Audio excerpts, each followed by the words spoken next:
Kementerian Pertahanan Rusia merilis rekaman awak tank T-80 dan T-82 diawaki oleh personil yang dimobilisasi menghadiri kursus pelatihan mereka di area belakang operasi militer khusus.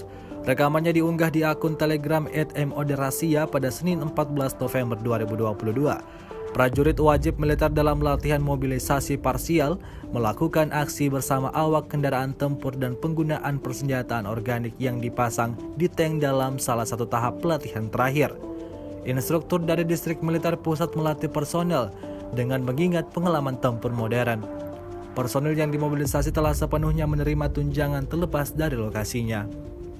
Rusia melaporkan secara total 333 pesawat Ukraina, 176 helikopter, 2.498 kendaraan udara tak berawak, 388 sistem rudal anti pesawat dieliminir sejak awal operasi khusus.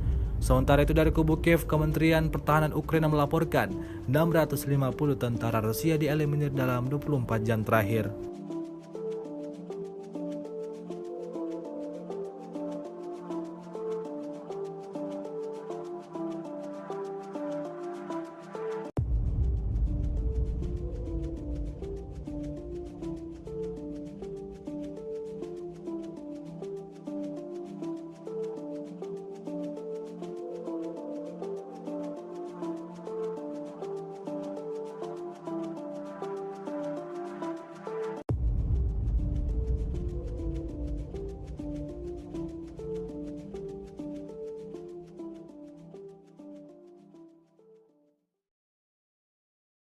Terima kasih sudah nonton.